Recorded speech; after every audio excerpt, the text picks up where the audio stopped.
not say that. So you're telling me there's a chance?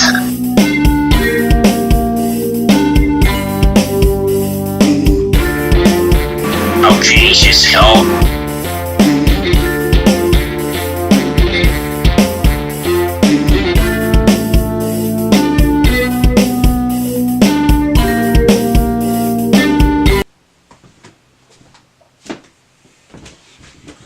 What's up? 3, 2, 1. What's up, guys, and welcome back to this episode of the Road to Redemption podcast. Cam here. How the heck are you? We were supposed to have Johnny Boy in the building again. Schedules, like usual, did not match up. Hey, how the heck are you guys? Good to see you. Good night of living. My gain is up here, isn't it? The gain is up high. Sorry about the quick little moment here that I'm going to mess with the mic. I apologize. I'm sure that's going to drive some people crazy. Hey! What's up? Hey, real quick before we get this thing kicked off and rolling and, you know, deep as this podcast goes, deep as the valley is wide. What a fucking douche. Public service announcement, right? If you or on your phone, right, and you're scrolling, and you see a meme, and you're like, oh my gosh, that's so funny. And then you're scrolling, and you see the meme again, and you're like, oh my gosh, that's even funnier the second time I saw it. And you're scrolling, and you see it a third time, and you're like, oh my gosh, I'm posting this. Don't post it. If you've seen it, and it's popular, everyone else has seen it. You don't need to post it again. These motherfuckers with these, right now it's the Bird Box, right? It's the Bird Box memes, and everyone's gotta be it's fucking over. Stop posting the same shit. It drives me nuts. Be original. If you saw it and you thought it was hilarious, guess what? Everyone else has already seen it. Shit. Come up with your own. Take the words out and create your own shit. Be original. Stop posting the same fucking memes that everyone else posts. I can't tell you how much that gets on my fucking nerves. Ugh. Let's start this one off strong, huh? I'll tell you what, I've been in the mood. I've been in a fucking mood here this week because, like, okay, I am doing my best. Right? Doing my best to stay on a budget and not eat crazy. Right? Doing my best. Trying to pack lunches. Trying not to do a whole lot of crazy spending. As I sip my coffee. Yes, it is 7:15 in the PM and I am drinking a cold brew coffee. The challenge is that I've found is I work in a strip mall. In the strip mall, at the very end, there's a Chinese food place. There used to be a Greek food place that I ate all the time.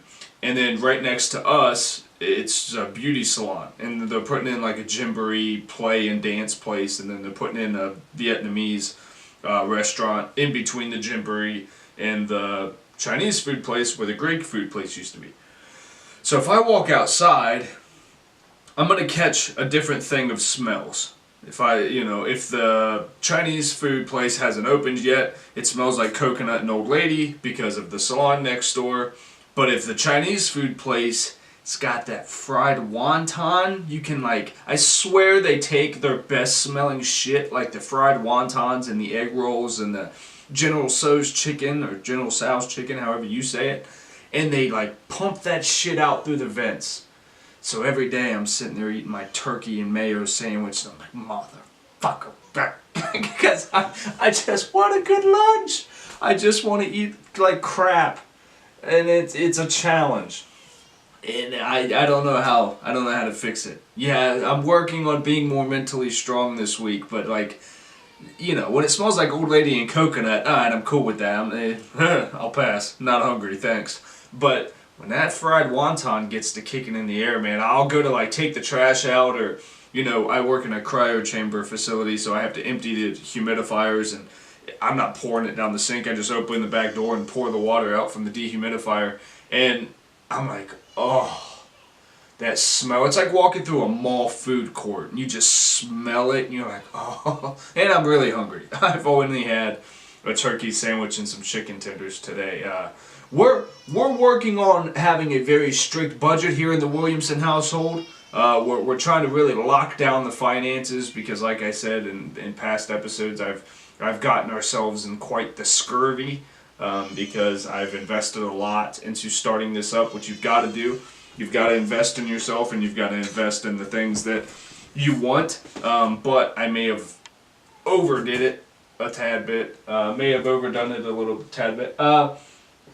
I want to give a shout out, Dunkin Donuts. I appreciate you for releasing me from the Starbucks captivity. I keep making these videos on the Instagram where I'm talking about how much I hate Starbucks, and it's legitimate. I don't like them. Their coffee sucks. The price is too much. The people there they're nice people. I'm not going to shit on the people that work there. They're hardworking people, and they're trying to make a living in an industry that they enjoy, which is being a barista, a coffee maker, whatever you want to call it.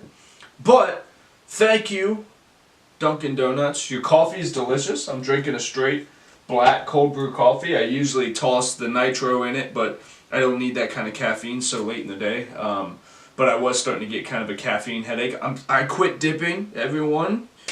Golf clap to me. I quit dipping. Today's day 7. I haven't had a dip in almost a week. Tomorrow morning will make a week if I make it through tomorrow. But yeah, I appreciate Dunkin Donuts, which is now just called Dunkin. They took the donuts out of it. I appreciate that you don't ask me to speak another language when I'm ordering my shit. Going through Starbucks, and it's a whole lot of I'll take a medium iced coffee, please, or cold brew coffee, please. Okay, so you want a venti? I'm like, I don't know. I don't know what a venti is. Not a clue. I want a large. Am I in America still? I'm not in Italy or Spain or one of the other 3 languages that your sizes are in. I just want a large coffee. Can I get that? And then you walk up and they're like, well, hey, good morning, how are you? And I'm like, I feel like, I'm an asshole now because I do get irritated when they're like, they always correct you. They always correct you at the Starbucks. Well, I'll take a medium ice cold brew coffee, please, with a shot of espresso. So you want a venti iced coffee or cold brew coffee with a shot of espresso. Yeah, sure. And then I get there and they give me this monster thing, which I'm stoked about. And I'm like, hey, what do you guys, and I asked the lady, I said, do you guys have to correct people? And they go, yeah, they really want us to. Like, you fuckers. Like, I don't speak on another language. Just give me my coffee. Here's the way that this exchange works. I give you the money, you give me the coffee. The coffee keeps me from choking people for doing shit like correcting me on my fucking language, on how I order my coffee. You don't mess with people before you give them the coffee. You give them the coffee and then you mess with them. That's the give and take here. Give me my shit. I hope you guys have had an amazing week. I hope that it's kind of the first week everyone's getting back into the swing of things after being in the holidays, and you're kind of back to work for a full first week, and you're kind of knocking the cobwebs off. There's really no breaks coming up. What is it? You're not getting a break for Valentine's Day, so yeah, you really don't have a break again until Easter. So I hope that you guys are all settled back in nicely. I'm still doing well. I'm doing well with the no negative self-talk. I've felt a lot better since I've made it a point. I'm not gonna shit on myself. I'm not, not physically. I don't have an issue with shitting on myself. I don't have an issue with. I'm not talking to myself crazy anymore, right? I don't allow myself to say things that downgrade myself or downgrade my strengths. I'm still dedicated to improving on my weaknesses, but I'm not hindering or I'm not giving any energy to my negative talk in my own mind. And I've noticed a difference. I've been doing it since last week, and I have noticed a difference. I I found that I've been a lot more eager to learn since I stopped talking bad about myself, and I found that I've had a lot more confidence since I've stopped talking bad about myself. I don't make decisions based on what other people think and or want. I make decisions on what's best for my life now because I've given myself the permission to care about myself. Now again, my family is included in my best interest, so I obviously am still thinking about them. I haven't become selfish or anything, but now when I make a decision, I make a decision with confidence, and I'm enjoying that. I'm enjoying that feeling, and I want to urge you all to do the same. Don't watch the way that you talk about yourself. It matters. It does matter, and it will change your entire life if you just make that a little change to not allow yourself to talk bad about yourself. There's plenty of people, especially if you're in the social media world, that will talk bad about you, that will irritate you, that will whatever. Don't do it to yourself. There's no reason. You be your biggest fan, know your strengths, work on your weaknesses, and let that be that. One thing that I was listening to this week, and I thought it was really, really cool, and I wanted to share it with you guys, is I think it was... I don't remember. Pretty much the extent of it is it doesn't make you a better person to beat yourself up, right? It doesn't make you a better person for constantly going, oh man, I fucked up, I've done this, I've done that. Like that doesn't make you a better person. That doesn't get rid of the past mistakes that you've made, right? It just doesn't. Sorry to tell you, but it doesn't. Once you acknowledge it, you have to move on. You don't get points for bringing it up every day. All you're doing is you're re-solidifying that in people's mind when they're trying to get over it, and also you may be harming people by doing that. If you've hurt people and you keep bringing it up, you keep pulling the Band-Aid off the wound as they're trying to heal. You don't deserve that, and they don't deserve that, right?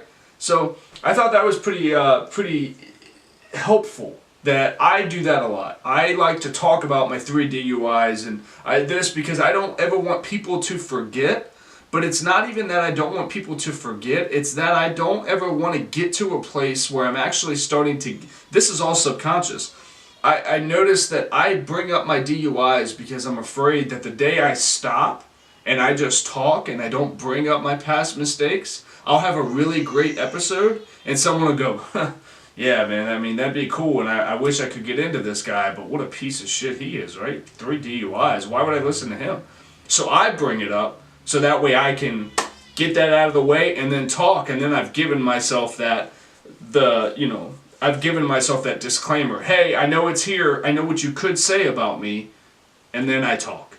When I need to stop doing that. I've mentioned it, I've brought it up, everyone in my life who matters knows, you guys all know. If you're tuning in for the first time, sorry, go back and listen to the old ones, but I need to stop bringing it up. And from this day forward, I'm not going to keep bringing it up unless it actually brings a benefit to the conversation. Unless it brings an insight or I'm talking to a guest and that insight of that experience actually contributes something, I'm not going to keep pushing myself back to that place. Because I feel like without it, I'm afraid that, again, that one day I'll be successful and I don't talk about it every single time I'm on camera or being recorded and I have a great episode or a great interview and it's, this show is going to become successful and people go, well, I didn't know that guy had 3 DUIs. It'd been nice if you would have been upfront with that. I've done that, right? So for you guys, don't beat yourselves up. Don't keep bringing the shit up, right? You're not going to continue to get points from people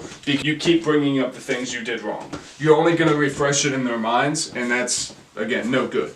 So I want to encourage you guys in that way. We've done now 15 minutes of full-on mindset mental rambling. We're going to jump into it. I want to talk about I talked about it in the coffee talk. If you guys are not following, I'm going to do a complete overhaul of the YouTube channel here in the next week. You'll see the YouTube channel is going to improve. It's going to get better. It's going to be kind of more shiny. So I hope you guys enjoy that. I am going to get up and look real quick. Sorry for the YouTube viewers because I keep trying to check to make sure that I know people are gonna go nuts on the YouTube because I keep getting up to look at it. I'm always afraid that it's gonna stop recording and I'm gonna keep talking, and it's a part of having a one-man team here. I do all jobs here in the Road to Redemption studio. When I did the coffee talk on the YouTube that's being revamped, when I did my coffee talk, I talked about one of the listeners and one of my biggest supporters, and I'm so grateful for her. Her name's Veronica, and she always tunes in, and she said she puts the episode on the loudspeaker at her work. So I want to shout out to everyone who's listening at Veronica's work. I love you guys. You guys are doing amazing. Thank you so much for listening. I hope you guys take something away from this. And I want to thank every single one of you guys for tuning in with Veronica. And yeah, just shout out. Love you guys. Keep doing the hard work. Coffee's on me. So she wrote in and just kind of had said that she was starting the New Year's off, and she made a point to say that she was starting the New Year off solo, meaning she wasn't in a romantic relationship, and she didn't comment on that one way or the other, whether she was doing that on purpose or whether she would like to be in a relationship. She just added that in, and she said she's dedicating her 2019 to being healthier and happier, which I love so much. Veronica, go you. I'm so proud of you.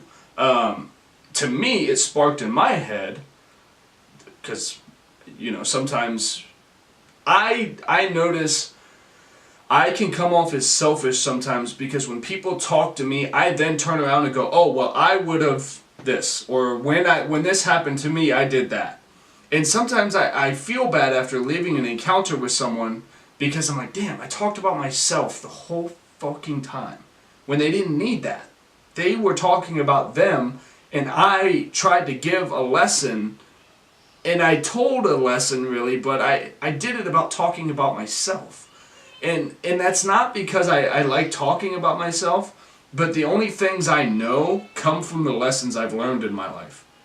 So I don't really know anything else. I'm not a neurologist, I'm not a therapist, I'm not a licensed anything besides a certified personal trainer, but I'm not, a shrink. I can't tell you I don't have credentials as to the mindset game and the life coaching and all that. I only talk from the experiences that I have in my life. So she had said that, and I immediately thought, she had made it a point that she was going in solo, and I don't know why, it just triggered in me when I used to be so afraid of being alone.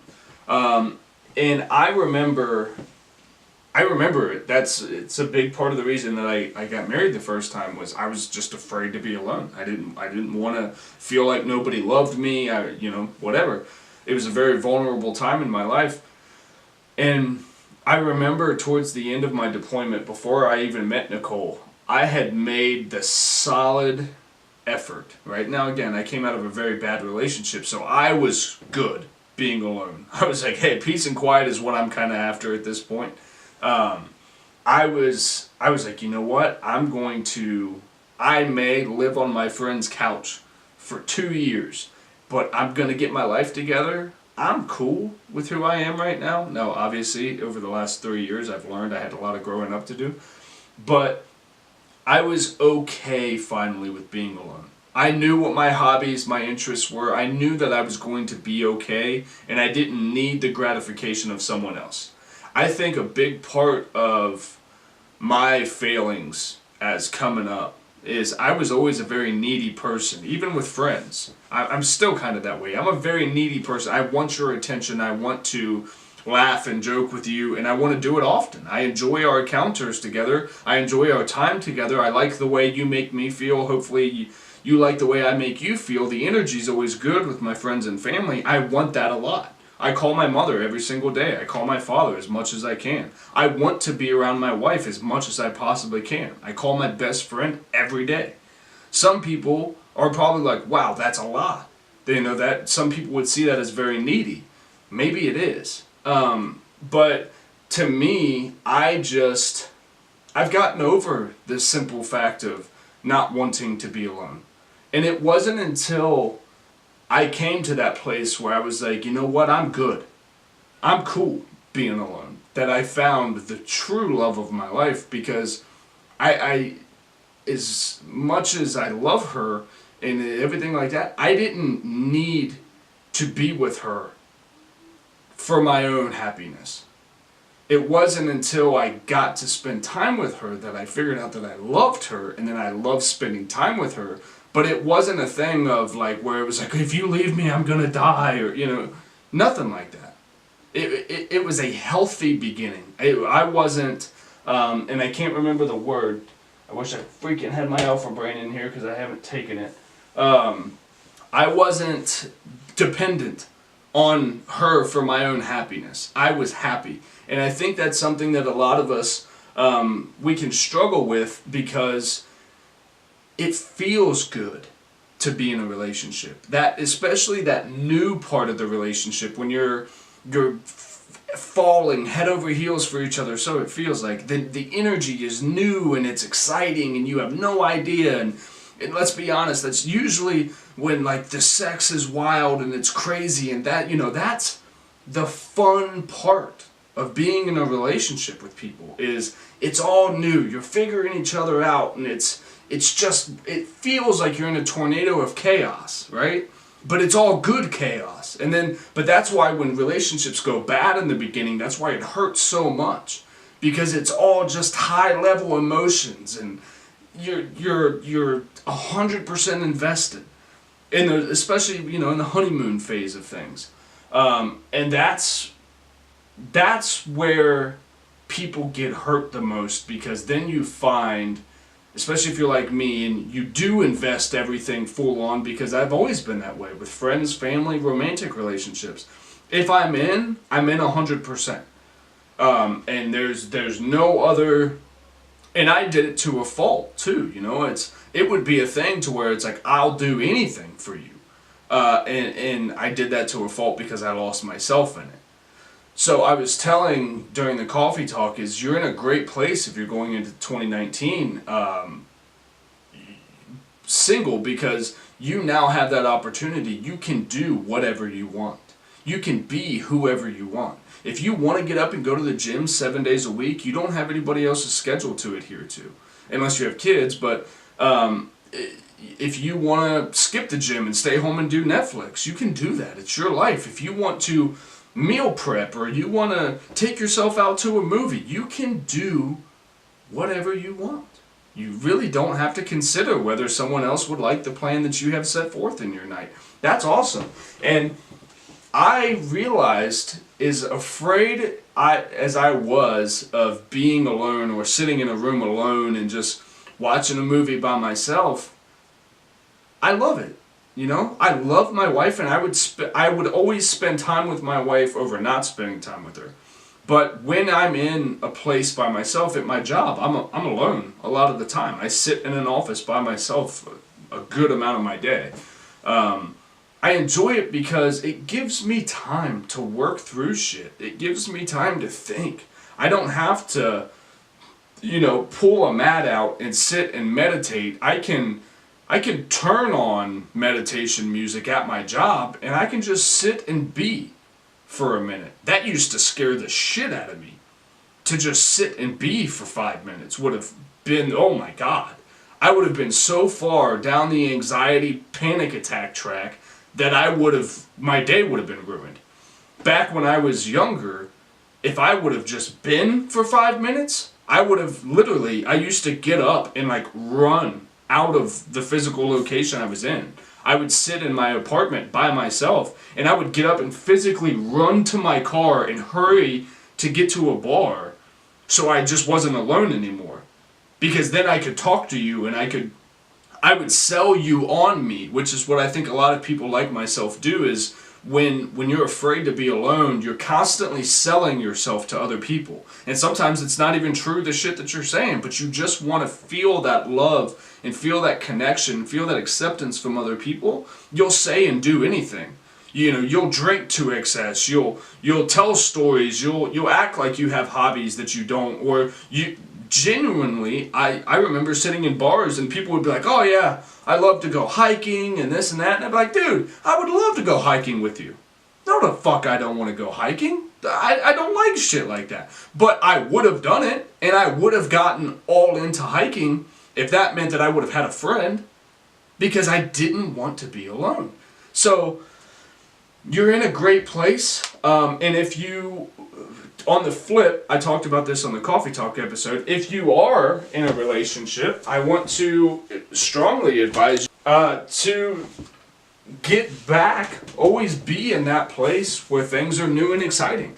You should constantly be flirting with, courting, chasing your significant other as if you are still new in that relationship. If you've noticed, and I was kind of planning on saving this for later on in the podcast, and we will talk about it still, but if you notice that the sex in your relationship isn't as exciting as it once was, right? Talk about it. Hey, why don't we do that anymore? That thing that we both loved in the beginning, why don't we do that anymore? Why aren't we spontaneous anymore? Why don't we make it a point to be in that act together anymore? I get it, life happens, kids happen. My wife and I have almost a 3-month-old, but you have to make it a priority. When it becomes not important to you anymore, that's when things change. Because even if you're both exhausted and you're both tired, you should never lose interest in your spouse.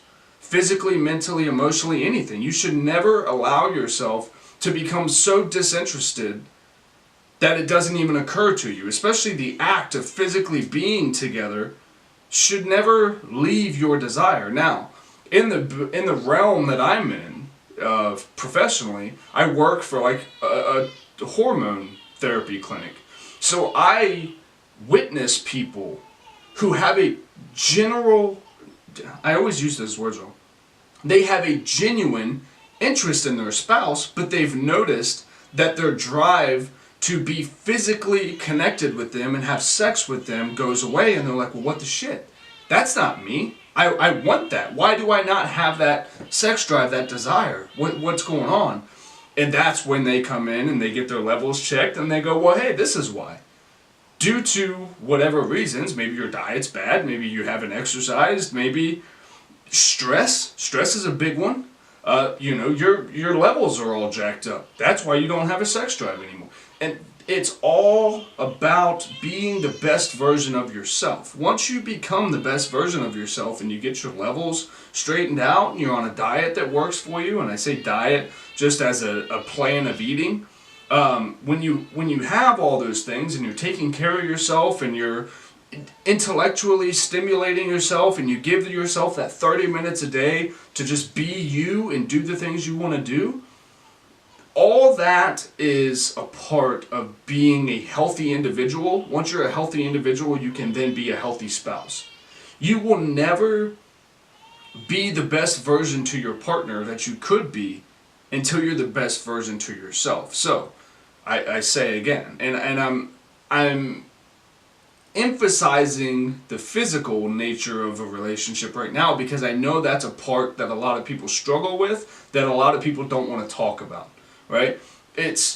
You have to communicate with one another. And I see this a lot on social media. And I was going to save this for the new segment that we've got, the Be Better segment that was wildly popular. You guys love the Be Better segment. So a lot of people advise that we actually make it an official segment. It is one now. I was going to save some of this, but the people that post the overly sexual memes on Instagram, and they'll post things like, what's an example of one? Why is it that women can only hold their attention when you've done something wrong to complain at you, but they can't hold their attention long enough during sex to not make it last however long? And then the guy, it's usually a Twitter, some guy will post it out on Twitter, and it's the screenshot meme that you see that are real popular. And then a girl will respond, well, if you were better at it, we wouldn't have to focus so hard. And these are the things that people occupy their time with, and they occupy their mind with. And then, they think it's funny, so they reshare it. usually it's single people would share shit like that, because obviously your spouse would see that and be like, dude, what the fuck, like that's, you know.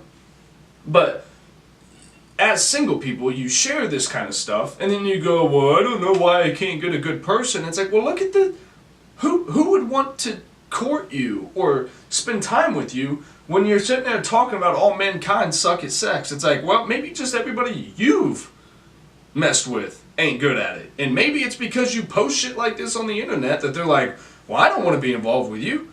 If you're going to post me up and make me look crazy or make people assume that we have these issues, for men, that's a big ego thing. And I know women don't want their sex life slandered on the internet.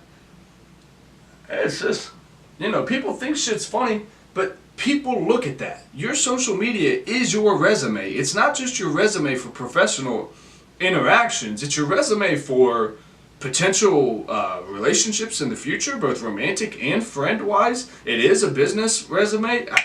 People are wild out there posting this crazy shit that they think is funny and it kind of takes little jabs at the opposite sex, but it's like, you reflect what you fill your mind with. And what you fill your mind with actually does become your beliefs and your actions and things. So I know people who have like secret Instagrams that their spouse knows nothing about, and they post this shit up, and then I'll see them still. The people that are posting the things about, well, why can't women focus on when they're having sex, and then the reply is, well, if guys were better at it and they knew what they were doing, and it's this whole thing, and it's like, well, again, I get it, you're trying to be funny, you're taking jabs, and I'm a big fan of comedy, but like, that shit ain't funny, and then you'll post it in their story, I just wish I could be happy again. It's like, well, maybe if you spent more time talking to your spouse and not creating secret Instagram pages, talking about how shitty men are at this and how shitty women are at this, and you said, hey, look, let's do this, right? Let's put the kids to bed.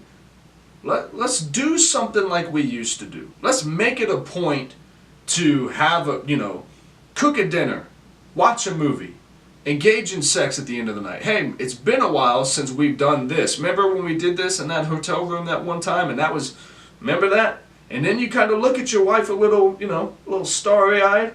She blushes. Now you're back in it. You're not talking shit on Instagram. You're not talking shit on Facebook about what used to be men are this, women are that. Connect. Connect again. Stop talking shit about each other on the internet. And I don't even get the people that just put out vague shit. Like, well, it has nothing to do with my relationship. I just think it's this. I just think it's that. But guess what? People are assuming. It's the way it works now. You post some shit like that up, people are assuming there's problems in your relationship, and then, if you have a spouse, they see it, and they go, well, what the fuck? I didn't think we had a problem. Like, they posted that up for something, right? And then, it comes back around, if you're single, and you're just posting shit like that up, as a single person, you're going to look and go, that person's going to put my shit on blast if they get upset. Even if we have a good physical, romantic, spiritual, emotional connection. If something goes bad, I don't know what the fuck they're going to post. Nah, pass. Or all you kids now, swipe left or right or whichever way y'all are swiping. Stuff to think about. Stuff to think about going into the new year. If you feel like you got to put the opposite side on blast for anything, whether it be political, relationship, whatever, I can promise you, all I see, and again, I'm not a trained professional, is I see a lot of insecurity on your part. That you are so not confident in what you're bringing to the table and what your beliefs are and what you're actually doing, that you have to dim the light of the other person to make yours seem brighter. But as corny as that is, it doesn't. It truly doesn't. You throwing shade at somebody doesn't make you look better. You making yours, you can put your stance and your belief on things and leave it at that without having to go, and the other side's a piece of shit too. Or, well, men can't do this, or women can't do this, or liberals can't do this, conservatives can't. Just say your belief. Just say what you believe. And then end it there. Don't then put somebody else down. Or, if you're really trying to make yourself better, Make it a valid point. You don't say negative shit. You don't post things. Now again, I watch stand-up comedy probably more than most people. I enjoy humor. I enjoy dark humor. But I let it have its segment. I watch it. I watch the comedy. I take it in. I laugh. But it ends there. I don't turn around and post it on social media. I don't allow it to actually become a thought that lives in my mind, because then that turns into my belief and that turns into my actions. And then now I'm basing something which I used to have a really hard time with when I'm younger. I used to watch things as entertainment and go, oh, that's the way life is. When it's not. It's entertainment. It's not meant to actually be brought into real life. You're supposed to be entertained by it because it's so wild and it's so out there that you're like, wow, I can't believe they said that. Or I can't believe somebody, that's so funny because I can't believe anybody would have the gall to say that, right? So that's where I want to encourage you guys. Watch what you're allowing yourself to consume your mind with, and then really think about things before you post them up. Think, how could anybody interpret this? And by saying, I don't care what other people think about me, that give you an out then. I love when I see it, people go, well, I'm just going to be real. I'm just going to be real quick. That means they're about to be an asshole. That's all that means. Well, I'm going to just keep it real quick. You're not keeping it real, you're being an asshole. Because if you were keeping it real, whatever you're about to say, you would either A, say it to the person's face and not post it on social media, or you could keep it real, say your belief, and let it go. If your belief is going on social media and slamming someone, you're not keeping it real, you're being a negative person. Now again, I see it all the time on here. People jump on Twitter and they want to tear the president up and they want to slam the recent celebrity who got themselves in trouble, or they want to talk and add their 2 cents in. If you're not adding something positive to the conversation, something that can unify the two sides, because there's always going to be two sides. But the only way to stop there being two sides is to stop the negative.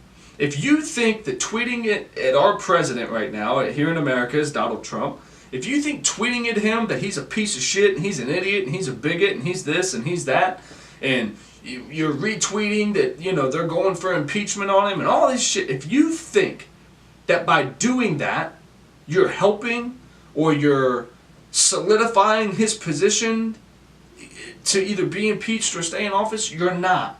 You're only contributing to people furthering being divided. That's just political, right? And I hate it. I hate it. I don't agree with everything that people do. But there is never a reason to get on social media and contribute to negativity. There isn't. I don't care. There's no reason.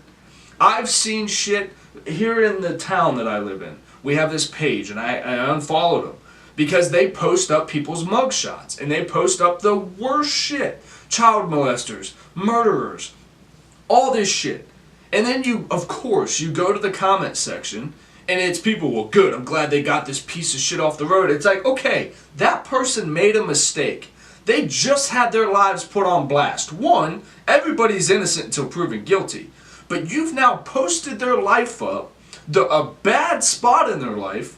You've posted it up on social media because you know people love and thrive on the negative, and then you got some judgmental son of a bitch getting on good. These pieces of shit need to get off the road. You don't know shit about what got them there. You don't know nothing about them. So why would you get online and go, good, I'm glad that... Be better. Be better. Have better shit to do with your time. Yeah? Can we...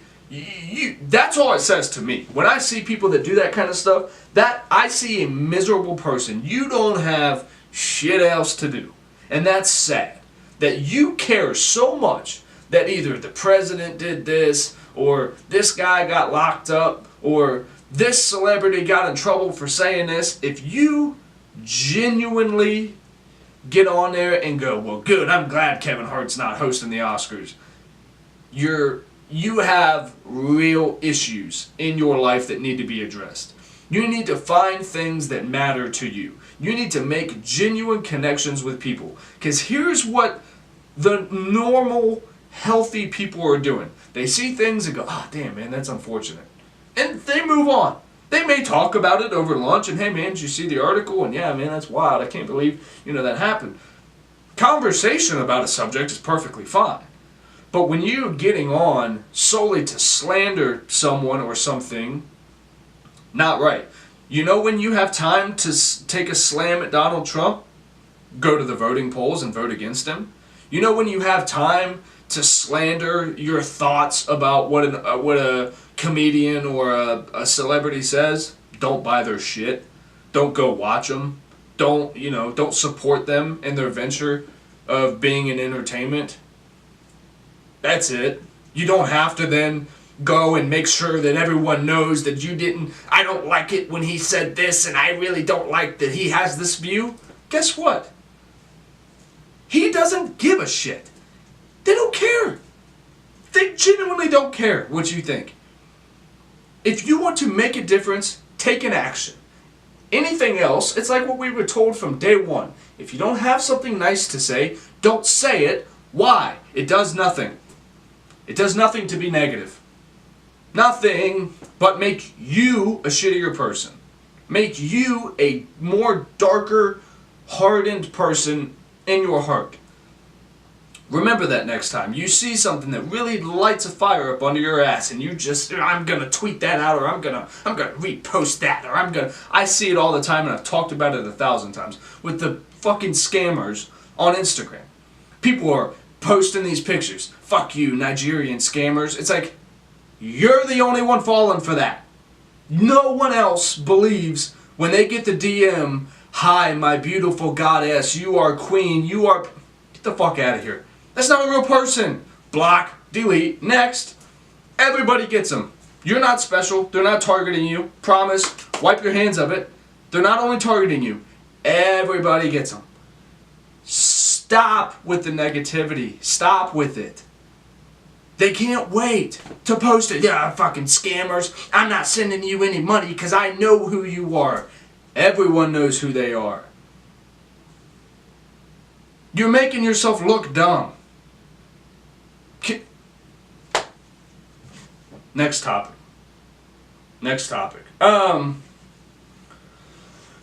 What I'm really trying to get to with all this, when you let things get to you in that way, and again, I'm only speaking from experience, you're losing yourself. You're allowing things, people, entertainment, headlines, funny memes to come in and take a part of you. Right? They're coming in, they're reaching into your life, and they're taking a part of you. Well, guess what? When they take a part of you, there's something there. There's a hole that needs to be filled.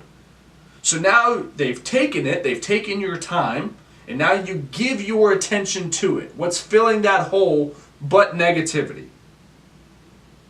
Well, a part of you has to be sacrificed. Whether it be the time you were going to spend with your kids, the time you were going to chase a goal that you have, a time you were going to go to the gym, a time you were going to look up a book that you're interested in, or maybe a 5-minute span that you got to sit in some peace and quiet and be left the fuck alone. You gave that to them to be negative. What happens when you do that is you lose your authentic self. Who you are is the passions you have, the relationships you hold, the things you care about, and the way that you're going to impact this world. No one is ever going to say, I want to leave this world more fucked up than I got it. Ask Hitler, Stalin, shitty people who focus so much on negativity. Ask them how it worked for them. I'm not comparing posting memes to Hitler, but I'm saying you Your authentic self is what you invest your time and energies into. So why spare 0.2 seconds to even hit a repost on something negative? Why? You're losing a part of your authentic self. And some of you are sitting out there going, well, I don't even know what my authentic self is. I don't know what I want to do with the rest of my life. Well, don't sit around treading water through negative tabloids and headlines, because that's not helping you figure it out. It's not. Do something that's going to set your soul on fire to make this world a better place. If you're not doing that, then what the fuck are you doing? What the fuck are we all doing? I've dove in so hard the past week or so into Stephen Hawking's and his lectures and all the things. I need to make sure this camera's even still on. Into Stephen Hawking's books and his lectures, and I was looking into the theory of general. Let me make sure I'm not pronouncing this wrong. The general theory of relativity, which is, so they always thought that time, right? Time had a beginning and an end, and then there was a time period, and I don't know where they currently stand with it scientifically, that time had a beginning and it's going to have an end, right? Then they came out and they said, well, not necessarily. Maybe time never did technically start. Maybe it's something that always has been, always will be. That's fine. Then they proved with the general theory of relativity in the space-time continuum means that time is something that goes and it bends around matter. Us, humans, things. It bends, time bends around things. It also bends around energies that I'm giving off, that things are giving off. The electric energy, that's how we know what electricity is. We didn't know what electricity was until we discovered it. But it's there, it's a thing, it's fueling the lights in this room. It's energy, it's electricity. It's a real scientific thing. The energy that I'm giving off, I'm affecting time. I've spent 47 minutes of my energy on this podcast, trying to hopefully create a positive energy that has affected time as it goes forward. That is science. How the energy that I give off is going to directly affect time going forward.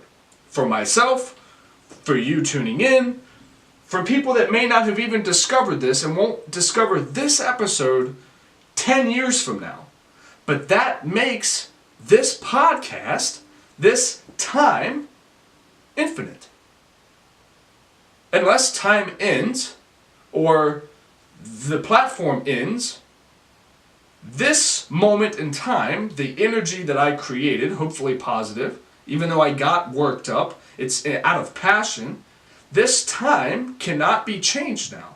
I've given off the energies in that time space. That time, the last 48 minutes, has bent around that energy and carried it forward. Cannot be changed. I cannot now, to our knowing, I cannot travel back in time and change that right now. If I did, it's been shown there would be serious consequences. I would have altered something that would change what's going to happen. So, if I hadn't spent the last 48 minutes of my time creating the energy that I did, but I rather spent it tweeting at our president about being a piece of shit and about being this, I would have changed time. I would have changed what my life could be going forward. You do that every time you engage with anything. When you're listening to my show right now, you're investing in something. I hope that you're gaining positive and you're gaining new ways to look at life and you're gaining education through life. You're gaining a diploma in life. My headstone should look like a diploma because I want to be a PhD in life and understand what it really is. I don't have an interest in scholastic things, really. But I'm learning that it's important, and the parts that are important, I learn. If it's going to affect life, my children's life, my wife's life, I'll learn about it. So what's important to me right now? This scientific thing that I'm on. Because it directly correlates to how I can improve my life, the people who listen, and my family around me. You guys are doing the same. Think about it that way. And this is how I've been thinking about it. Every action that I do, every thought that I have, every word that is spoken, comes out as a color. That color is either blue, which would be positive and calming. That's how I think about it, right? Not everything I say is calming. But positivity, blue. Negativity, red. As I say it, do it, think it, feel it, it exits me and goes into time. Am I pushing off more blue or am I pushing off more red? The more blue that I push off, the more blue that will be waiting for me down there. The more red that I push out, the more red that's going to be waiting for me down there. So the more that I stub my toe, go, motherfucker, turn off red, I'm sending my day down a red path. When I stub my toe and go, whoo, whoo, whoo, that hurt. And I keep it pushing, blue, the rest of my day, blue. Now there's times, I'm not perfect, there's times that I have to go, inhale the blue, exhale the purple. Blue and red together are going to make purple. So I'm getting the negative, the red, out of my shit. I gotta get it out. Because I have it, it's there, we all have it. Inhale the blue, bring in the good, exhale the bad and the good. By exhaling the purple, I'm also exhaling not only the frustration, but the positivity and the hope that it's going to get better. So I'm exhaling the purple. That's been a practice that I've put into place. It helps. It helps to not see things in such a negative way. This is going to be a long podcast. I apologize. I know a lot of people are still catching up. I'm going to try to keep it going. I talked about that. I'll save that for a next one. I did get a fan question, and then we'll get into current events. So I want to answer, Kimberly, thank you so much for sending the question in. Thoughts on meds for anxiety. So I want to start by saying, again, I'm not a trained professional, and I'm not a neurologist. I'm not a psychologist. I can't prescribe things, and I'm not going to even try. I know that there are people who really do benefit from being on meds. From anxiety, depression, PTSD, things like that. Here's my take on it. I think if you can, I think you should always try holistic and natural routes. I think you should try exercise, meditation, aromatherapy, cryotherapy. I think you should try getting your levels checked to make sure that everything's in balance before you go adding a foreign chemical into your body. I think all those things set you up for a much better, like I said, aromatherapy, cryotherapy, get your levels checked, listen to music, pay attention to what you're allowing to influence your mind, the entertainment that you take in, exercise, get a diet that works for you, seek therapy, talk to someone. It doesn't even have to be professional therapy. Have people in your life that you can talk to. If you don't have it, hire someone. That's where a therapist comes in. Try all those routes before going to medications, only because here's the thing. When you take, say, anxiety meds, right? It's a serotonin blocker. It's blocking the stress hormone in your brain. It's blocking that so you don't get as stressed. Serotonin does good things for your body too. So like when you do cryotherapy, that small controlled stress that you're being exposed to is exposing a small amount of serotonin into your brain that's then going to set you up to handle stress later in your day better. So when you block serotonin, you're blocking the positive benefits of it as well, right? And it's same for norepinephrine, adrenaline, and all those things. Unfortunately, they haven't gotten to a place in science and medical health where you can't just block the parts of your hormones that are causing you problems. You can't just block the part of your chemical balance or chemical imbalance that's causing you to have the issues that you're having. When they block it, they block it. That leads people to feel numb, that leads people to feel worse, that leads people, you get it. That's really the biggest reason that I find my objections to it.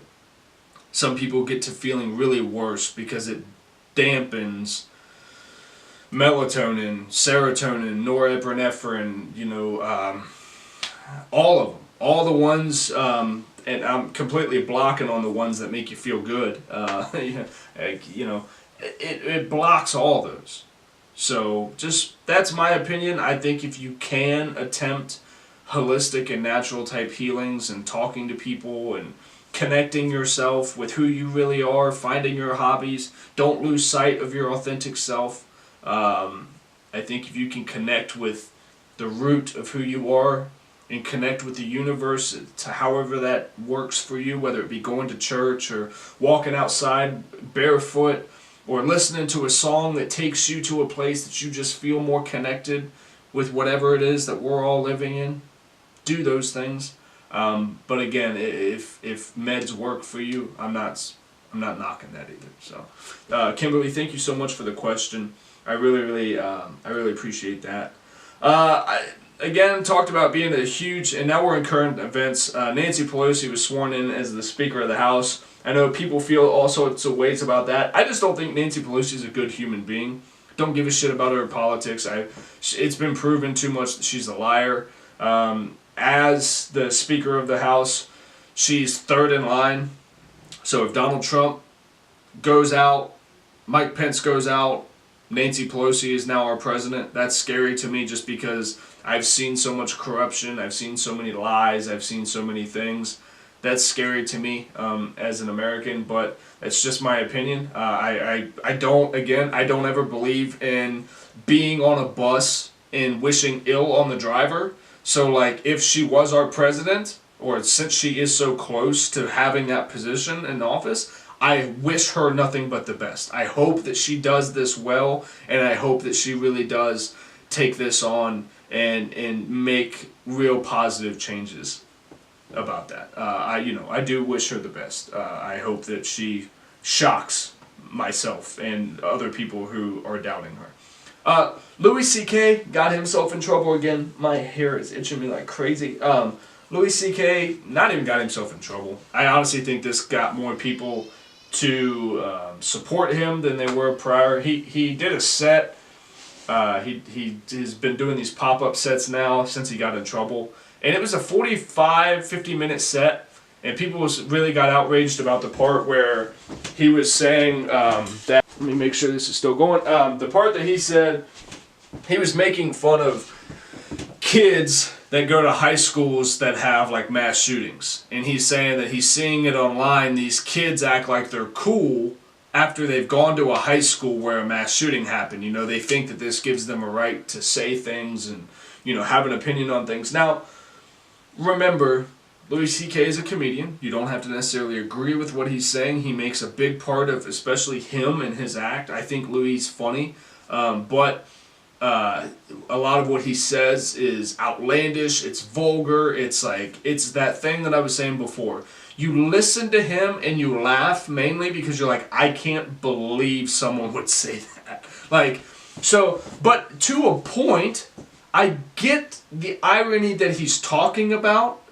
He's talking about how kids now, they act like it's something to put on their resume that they were involved or they were at a school that was involved in a massacre or a tragedy. They're acting like, they get to then have a conversation about, well, Donald Trump is this because I was in a school shooting. It's like, no. That's just not the way it works. Because something happened terrible around you, and I've said it for years, like, you don't get to because bad things happened in your past, that doesn't mean you get to be a negative person for the rest of your life. And the same thing goes forward. You should acknowledge the bad thing that happened at your school, and you should vow to live a better life in honor of the people that lost theirs or that were injured, or you should want to know what caused that event to happen, so that way you can maybe stop things like that from happening in the beginning. It doesn't make you cool to have gone to Columbine when those horrible things have happened, or to be a part of, and I don't remember the names of the schools. I try not to pay attention to shit like that, but it's always terrible when stuff like that happens. But I don't allow myself to consume myself with it, because I have kids. It's one of my deepest fears that they're going to leave my sight one day, and God knows what happens to them. But we got to stop glorifying it. We got to stop making it a thing that these kids can use as a pawn to get things and get places in life and get on these network TV shows and talk about their horrific experience. Because guess what? Then when you get on Good Morning America because you were in the school when something happens and you talked about it, and now you're booking all these shows, now you're that person. That's a part of your identity now. It shouldn't be. You don't want to connect to shit like that much. Now that's not Louis' thing, that's my take on it. But to get back to Louis, and I'll leave my take out of it, he's a comedian. Another part is, and a lot of comedians have said this, Louis was working the joke out. A lot of comedians, and I talked about it with the Kevin Hart thing, a lot of comedians take an idea that they have, just like I just did, with how I feel about that. That's not my polished, sat down, thought about, really considered all avenues. That was my first kind of rash thought on it. That's what he did, but he was trying to find humor in it. That's his job. He's trying to find a way to spin that and make it funny. So he's working on it. That's a big part of comedy, is taking negative events and making them something that people can laugh about and find relief from. Now there are some things, yes, you shouldn't joke about, but not really. If you can take a negative and make it to where people can laugh, I think it's okay. As long as you don't disrespect victims, I think it's okay. Now again, if he came out and was like, fuck the kids that got shot at these high schools, I would be like, Louis, that's wrong. You shouldn't do that. That's terrible. And I wouldn't support him then. But all these people, the comedians and the celebrities, are like, fuck Louis C.K. and this, that, and that. No. One, he's allowed to have an opinion. Two, it's his art form. He's allowed to do it however he wants to do. Three, if you don't like it, don't go post negative shit about him. Don't go to his show. But guess what? His shows are selling out. After the shit he did last year, and after everything that's happened, he's selling shows out. People want to go, I don't want anyone to support Louis C.K. because what he said was offensive to me. Then be fucking offended and stay at home. Stay at home. Don't go watch him. When somebody posts a leaked set of his, don't fucking listen to it. It's that easy. If you don't like his comedy, don't listen to it. That easy. It's just my take on it. Next, Anderson Cooper took a shot. Yes, I have this new capability that I'll be able to share with you guys, to where now, oh good, 9/11, could not access the specified channel, whatever. It's because I'm not streaming on anything. Anderson Cooper tequila. This is funny. I want to find a short one. I'm not trying to find. Let's see. I know YouTube won't be able to hear it yet. Well, they will once I play it.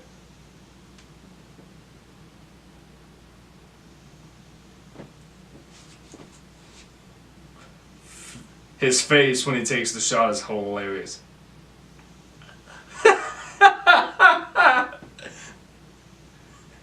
It's like burning your lungs. Shout out to Anderson Cooper, who can't take a freaking shot to save his life. Just there's no current event about that. I just thought it was funny. I thought it was funny how dramatic he was about it. His co-star had a pretty dramatic night too. I guess he got told he's not allowed to have his umbrella down in Times Square. The Times Square, I guess, organization told him he's not allowed to have an umbrella because it's like a bomb thing. They watch for like bags, umbrellas, and he got all bent out of shape about it. Anyway, I'm not talking about the negative on that one. I just thought it was funny. Anderson Cooper taking the shot. I'll add that one. If you guys haven't watched it, if you're just listening to this and you're not watching the YouTube show, go YouTube Anderson Cooper tequila shot. It's pretty funny. For the YouTube, you'll have just seen it. All right. Be better.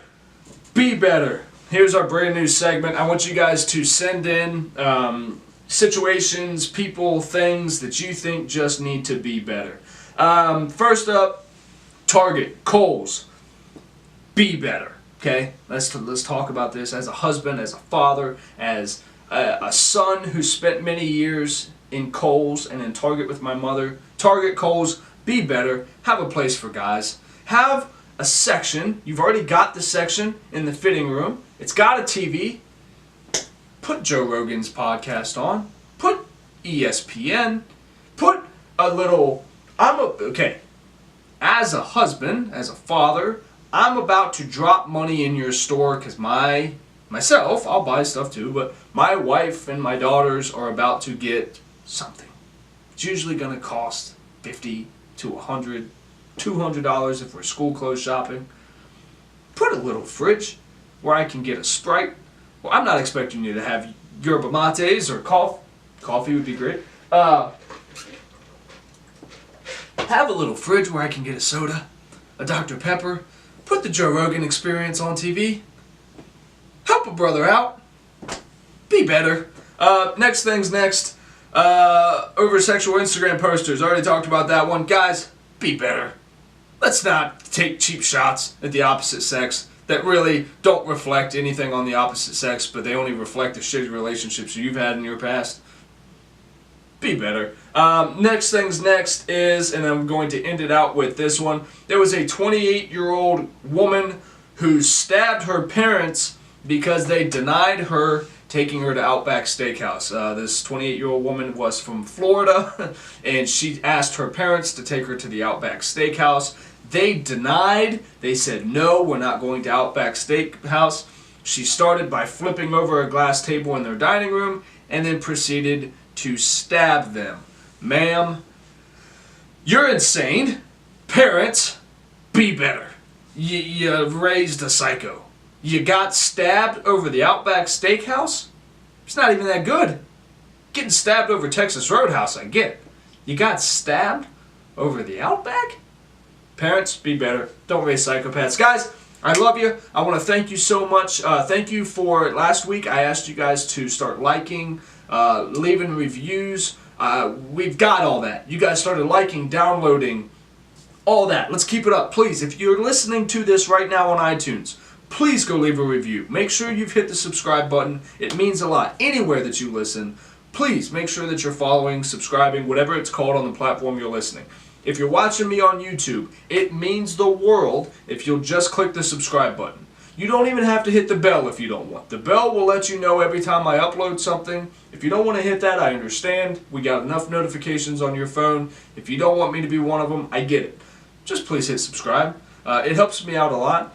Make sure you're downloading the episodes so that way you can save them for later. If you're ever out of Wi-Fi or something, you can always listen to me on a rainy day. And other than that, know how much I love you. Don't forget to send in your Be Betters for the week. And if you send one in, I will read off your name, whether it be your Instagram handle or just your name, on the podcast. And with that, we out.